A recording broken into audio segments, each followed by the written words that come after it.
여러분 안녕하세요. 매일같이 쏟아지는 엄청난 정보의 홍수 속에서 진짜 우리가 알아야 할 핵심적인 맥락만 쏙쏙 뽑아 전해드리는 글로벌 심층 분석 시간에 오신 것을 진심으로 환영합니다.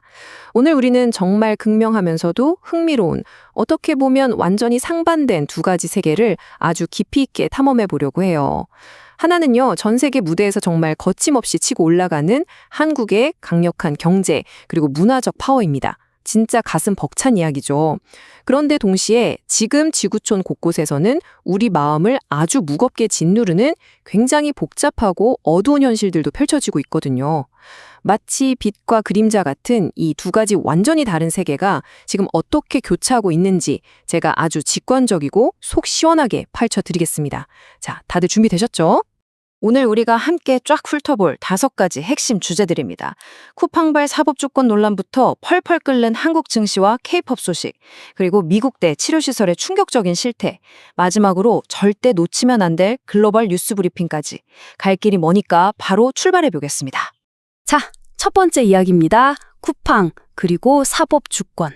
최근 전자상거래 공용, 쿠팡의 데이터 유출 사건과 관련된 국내 수사를 두고 뜻밖의 외교적 마찰이 벌어졌어요. 이게 참 흥미로운데요? 사건의 발단은 이렇습니다. 미국 하원 공화당 의원 54명이 한국 당국의 쿠팡 수사가 미국 기업에 대한 되게 부당하고 차별적인 조사라면서 불만을 표출하는 서한을 떡하니 보낸 거예요. 그러니까 이번엔 한국 여야 국회의원 96명이 하나로 똘똘 뭉쳐서 아주 강력하게 맞받아쳤습니다. 여기서 우리가 꼭 챙겨가야 할 영단어가 하나 나오는데 바로 컨뎀입니다. 한국 의원들은 미국의 이런 행동을 단순한 의견 표출이 아니라 명백한 내정 간섭으로 보고 강력히 규탄한 거죠. 외교 무대에서 이 단어 진짜 무겁고 단호할 때 쓰는 표현이니까 꼭 기억해 두세요. 한국 의원들이 이 사태를 바라보는 시각의 핵심은 딱 이겁니다. 이건 사법 주권에 대한 침해다. 여기서 infringement라는 단어를 한번 유심히 봐주세요. 누군가의 권리나 법적인 테두리를 무단으로 쑥 침해하거나 위반할 때 쓰는 아주 강력한 어휘거든요. 왜 이 단어가 등장했을까요? 다국적 기업이 외교 채널까지 동원해서 주권 국가의 독립적인 법적 절차에 이래라 저래라 개입하려는 건 국가의 근간인 법치주의를 흔드는 명백한 사법주권 침해, infringement라는 게 한국 의원들의 단호한 입장인 겁니다. 기업의 방어권이냐 아니면 국가의 사법주권이냐, 이 거대한 두 가치가 어떻게 팽팽하게 맞서고 있는지 앞으로 유심히 지켜봐야 할 것 같습니다. 자, 두 번째 주제, 한국 세계 8위 증시 등극. 분위기를 좀 확 바꿔서 엄청난 소식 하나 전해드릴게요. 바로 4조 달러입니다. 여러분, 감이 오시나요? 한국 증시의 전체 시가총액이 역사상 처음으로 4조 달러를 돌파했어요. 올해 들어서만 전체 시장 규모가 무려 45%나 껑충 뛰어서 만들어낸 결과거든요. 진짜 전 세계가 깜짝 놀랄 만한 엄청난 수치죠. 그럼 이 4조 달러라는 덩치가 글로벌 무대에서 대체 어느 정도 위치인지 한번 비교해 보겠습니다. 사실 불과 얼마 전까지만 해도 시장 규모가 2배 가까이 났던 유럽 최대의 금융 강국 영국을 우리 한국이 완전히 제치고 글로벌 8위로 올라섰습니다. 여기서 경제기사 읽을 때 진짜 유용한 단어 2개, amid와 surpassed를 짚고 넘어갈게요. 삼성전자나 SK하이닉스 같은 세계적인 반도체 대장주들의 뜨거운 랠리에 힘입어 amid, 그리고 정부 주도의 기업 가치 제고 노력, 이른바 밸류업이 시너지를 내면서 한국이 그 콧대 높은 영국을 당당히 능가, surpass 해버린 겁니다. 국가적인 구조개혁에 첨단 산업의 막강한 파워가 더해지면 시장에서 얼마나 엄청난 폭발력이 나오는지 아주 제대로 보여주는 대목이죠. 세 번째 주제, K-팝 시출 1억 달러 돌파, 증시의 뜨거운 열기 그대로 문화 쪽으로 가져와 보겠습니다. 성장세가 진짜 미쳤다는 말밖에 안 나옵니다. 올해 1분기 실적인데 작년 같은 기간 대비해서 무려 159%가 폭발적으로 늘어났습니다. 그리고 사상 최초로 1분기 수출액만으로 가뿐하게 1억 달러를 훌쩍 넘어섰고요. 비즈니스 영어에서 자주 쓰는 액션 동사 2가지, 폭발적인 급증을 뜻하는 surge, 그리고 한계선을 돌파해버리는 exceed가 딱 어울리는 상황이죠. 요즘 솔직히 다들 스마트폰 스트리밍으로 음악 듣잖아요. 그런데도 이런 실물 앨범 수출이 이렇게까지 급증, surge했다? 이건 K-팝 팬덤의 그 끈끈한 코어 결속력이 전 세계적으로 얼마나 대단한지 완벽하게 증명하는 겁니다. 근데 여기서 진짜 흥미로운 포인트는요.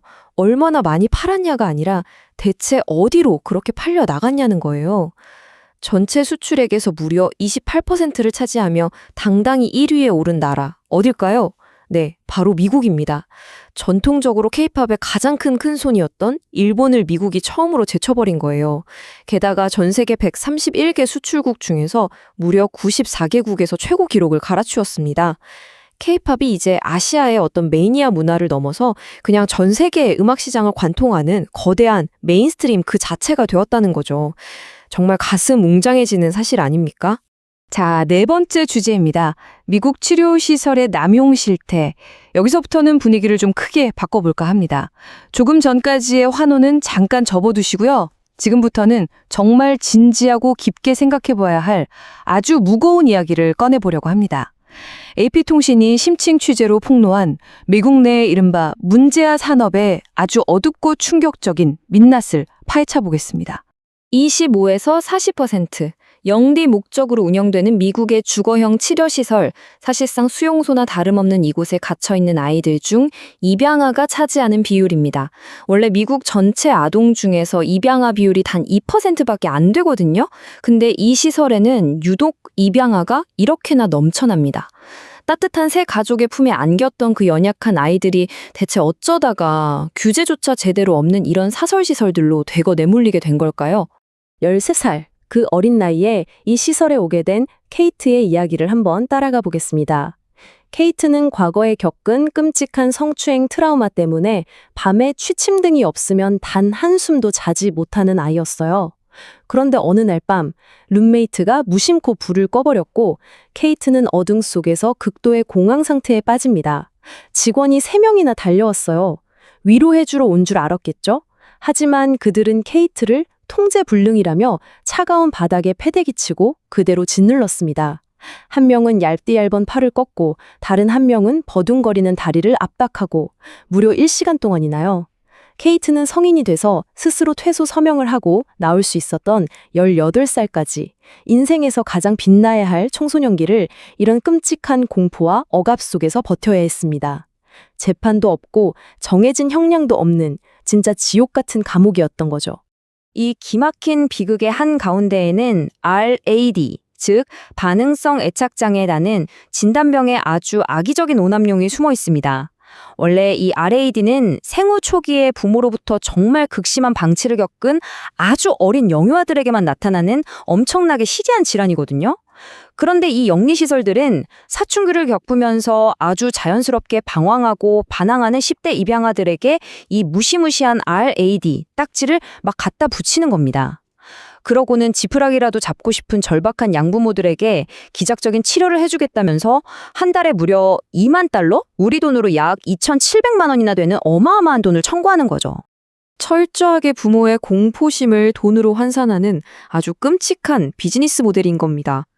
거짓 진단으로 부모를 잔뜩 겁먹게 한 다음 완벽히 고쳐주겠다며 아이를 가정에서 완전히 격리시켜버려요. 시설에 들어간 아이들에게는 오직 절대적인 복종만이 강요됩니다. 말과 교감하는 치료라면서 아이들을 짐승 길들이듯 다루거나 아주 사소한 규칙 하나만 어겨도 땡볕 아래서 곰팡이 핀 건초를 맨손으로 치우게 하는 식입니다. 전문가들은 아주 단호하게 말합니다. 이런 식의 맹목적인 복종을 강요하는 이른바 치료법은 그 어떤 의학적, 과학적 근거도 없다고 말이죠. 방금 우리가 이 산업의 기계적인 구조와 수치를 봤지만 결국 이건 한 인간의 영혼이 얼마나 무참히 짓밟히는가에 대한 뼈아픈 이야기입니다. 그 지옥에서 살아남은 케이트의 증언을 한번 들어보시죠. 그들은 내 안에 어떤 부분이 나쁘고 독성이 있고 불건전하다고 계속해서 확신하게 만듭니다. 그리고 그걸 영원히 없애버려야 한다고 철저하게 쇠뇌시킵니다. 치유라는 성스러운 탈을 쓰고 아이들이 스스로를 독성 있는 존재로 여기게 만드는 이 끔찍한 시스템. 진짜 보호와 치료가 무엇인지 우리 모두에게 참 묵직한 질문을 던지고 있습니다. 자, 마음이 참 무거워지는 이야기였는데요. 마지막 5번째 주제, 글로벌 뉴스 브리핑으로 넘어가 보겠습니다. 지금 전 세계 지형도를 확확 바꾸고 있는 핵심 글로벌 헤드라인들, 외신 읽을 때 꼭 필요한 영단어들과 함께 속도감 있게 쫙 정리해 드릴게요. 먼저 기술과 에너지 쪽 판도 변화입니다. 아마존이 챗 GPT 만든 오픈 AI와 손잡고 대대적인 사업 확장, 익스펜션을 전격 발표했습니다. 그동안 AI 경쟁에서 좀 밀렸다는 평가를 완전히 뒤집겠다는 거죠. 반면에 구글은 미국 국방부의 아주 은밀한 기밀, 클래시파이드 네트워크에 자사 AI 기술 접근을 허용하면서 군사기술 경쟁에 아주 본격적으로 뛰어들었습니다. 자사의 철학을 이유로 국방부 제안을 거부했던 엔스로픽과는 완전히 대비되는 행보죠. 중동 쪽으로 가보면 아랍에미리트가 석유 더 캐겠다고 수십 년간 몸담았던 거대 카르텔, 오피계에 탈퇴하겠다고 으름장을 놓으면서 유가 시장이 덜 썩이고 있습니다. 게다가 중국은 최근 베이징 모터쇼에서 서양을 압도할 만한 최첨단 자율주행 기술을 대거 쏟아내며 미래 자동차 시장 장악을 노골적으로 선언했고요. 세계 경제와 지정학 이슈도 만만치 않습니다. 미국 연준이 도대체 언제 금리를 내릴지 그 불확실성이 글로벌 금융시장 전체에 무겁게 임박한 루밍 상황이고요. 미국 정치권에선 트럼프 측이 막대한 돈을 끌어모으기 위해 예전에 거부됐던 정책들 대신 아주 강력하고 영구적인 듀러블한 수입 관세 도입을 밀어붙이고 있습니다. 전쟁도 끝날 기미가 없죠. 우크라이나는 러시아가 약탈해간 자국 곡물을 이스라엘이 몰래 사가고 있다며 아주 맹비난하고 나섰고, 심지어 유럽의 핵심인 독일의 총리는 지금의 미국이 이란한테 제대로 모욕과 굴욕을 당하고 있다, 휴밀리에이트며 뼈 때리는 비판을 쏟아냈습니다. 동맹국 치고는 엄청나게 수위가 높은 발언이죠. 자, 오늘 다룬 이 다채롭고 긴 이야기들을 하나로 묶어내는 마지막 질문입니다. 인권의 사각지대, 숨막히는 기술 패권 전쟁, 쉴 수 없이 터지는 지정학적 갈등까지 지금 세계는 너무나도 복잡하고 거칠게 요동치고 있습니다. 그런데 그 험난한 파도 한가운데서 우리 한국은 세계 8위의 증시, 그리고 전 세계를 휩쓰는 K-팝의 기록적인 성장을 묵묵히 써내려가고 있죠. 이렇게 너무나도 극명한 빛과 그림자의 대비 속에서 과연 우리는 어떤 통찰을 얻어야 할까요? 이 혼란스럽고 어두운 글로벌 환경 속에서 한국은 앞으로 어떻게 영리하게 자신만의 길을 개척해 나갈지 여러분 스스로에게도 한번 깊게 질문해 보시는 시간이 되었으면 좋겠습니다. 흩어져 있던 수많은 정보들을 하나의 큰 그림으로 꿰어내고 우리가 사는 이 복잡한 세상을 한층 더 선명하게 이해하는 시간. 오늘 저희가 심혈을 기울여 준비한 심층 분석은 여기까지입니다. 그저 어렵고 파편화되어 있던 이슈들이 여러분의 머릿속에 아주 깔끔하게 정리되셨기를 진심으로 바랍니다. 이렇게 세상을 향해 끊임없이 질문하고 탐구하시는 여러분의 열정이 바로 이 채널을 움직이는 가장 큰 힘입니다. 긴 시간 집중해서 끝까지 함께해 주셔서 정말로 고맙습니다. 구독과 좋아요 감사합니다. 저는 다음 시간에 더 예리한 분석과 쏙쏙 들어오는 이야기들로 다시 찾아오겠습니다.